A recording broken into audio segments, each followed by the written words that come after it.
Nicole, how was the contact first made? Did it come through Sidney Pollack and Tom to you for the offer from Stanley to do Eyes Wide Shut?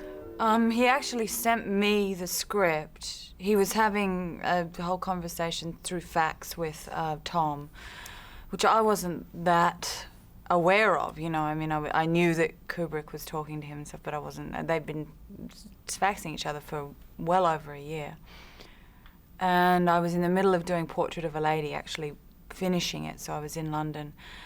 And I got this call saying Stanley wants to send you.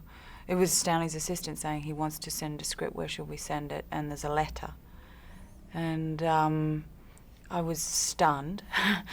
And they said, and you've got to make sure that you'll be at the house at this particular time to receive it and everything. And I said, okay.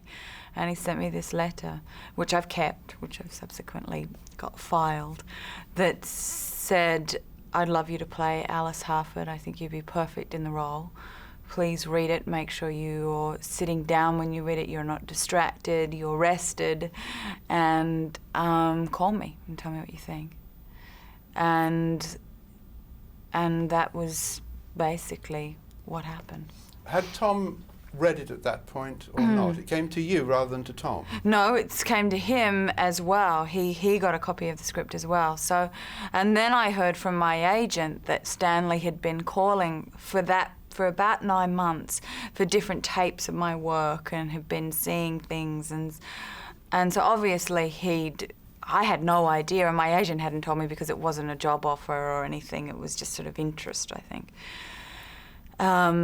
And that's how, obviously, that's how it evolved. Did you make the private journey to St Albans to meet and talk to him then? Yes. What was your first impression of him when you met him? I remember thinking, well, he's sort of scruffy. and he was wearing a jacket, and he had the most extraordinary eyes you've ever seen on a human being, I think would be the perfect way. And his daughter has those eyes too. But they're hooded eyes. And they look at you and they have this quite mischievous quality, and yet they're very, they have a great sense of having lived. And his eyes. Did you get the feeling that he was seeing things in you that other people hadn't seen? No, I was just terrified that he was going to fire me. I was thought he was going to take one look at me and say, well, oh gosh, what was I thinking? This woman is not right for the role. And say, look, we've got to part ways. I had that fear for about the first month of knowing him, because I was very nervous around him, partly because I was so in awe of him, and then just because I have in the film very big monologues, 2 very big monologues that I thought were going to be very, very difficult, and I thought if he ever sees me do them, he's not going to want me in the film. So, so there's my insecurities as an actor.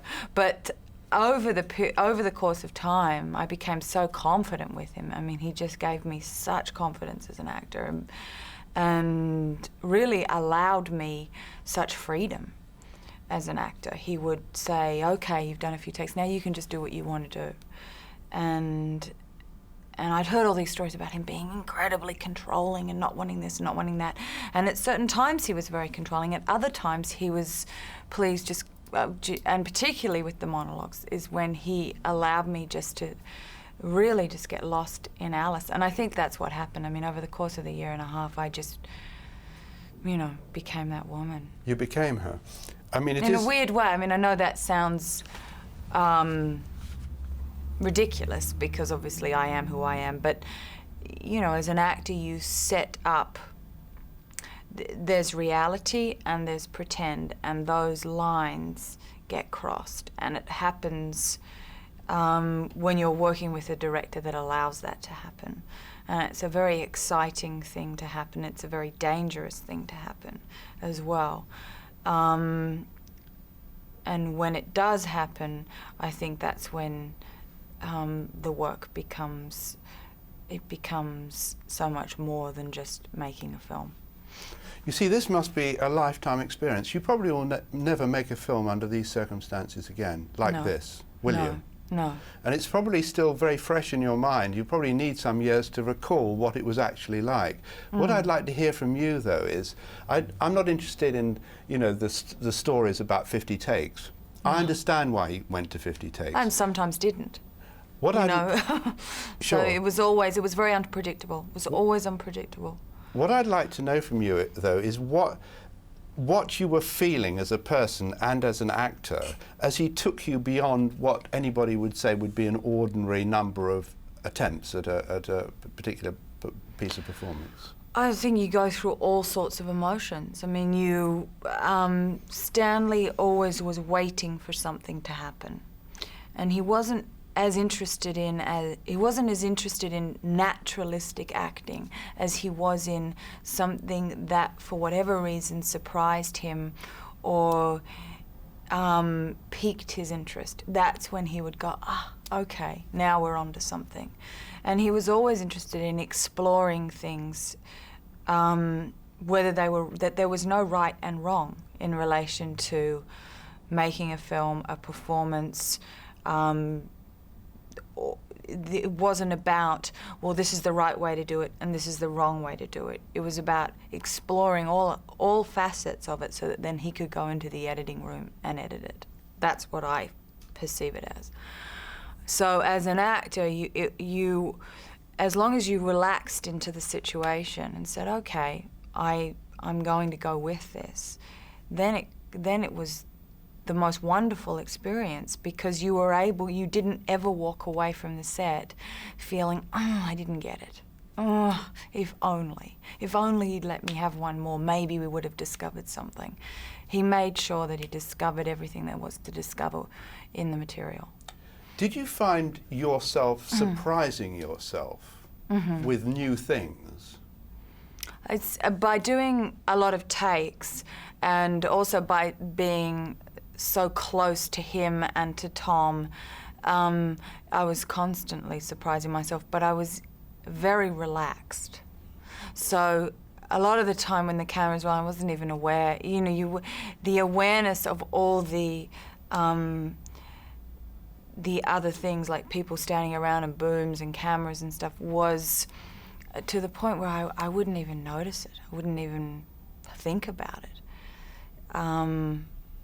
Which is a really difficult situation to get into. When you do it on a film for a small amount of time, it requires extraordinary concentration, and a lot of the time you don't achieve it because you're still aware, and you always have a feeling of, I wish I'd just been able to try something else.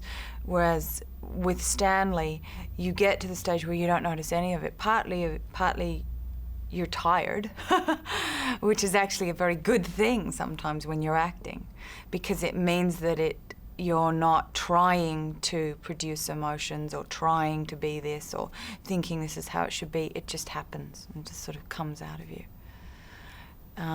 It's very hard to explain. It's something that only a small number of people who have worked with Stanley understand, but it's almost like a club, because when you meet, and it's editors, it's production designers, it's DP, it's whoever has worked with him and experienced his intensity and his passion for filmmaking. They're the only people that truly understand it, and other actors. Can I ask you about a couple of scenes, because our time's limited? The scene where things start to go wrong between you and your husband in the film is after you smoke pot, and it's Christiana has spoken to me a lot about this, and her interpretation is that this careless talk threatens the marriage. It's actually, the pot has taken you the wrong way. It could have taken you one way, sexy and happy. It took you the other way. Well, that's what I think's so honest about that, is that Bill thinks, okay, we're going to have sex now. He's all settling in for the night, and he says one thing. It happens to be the wrong thing, and it triggers a number of reactions from me, which is so real. I mean, this happens to all of us in our relationships, or, you know, in our marriages at different times, where and you see Bill sort of reeling from it. I think it's a very funny scene. I love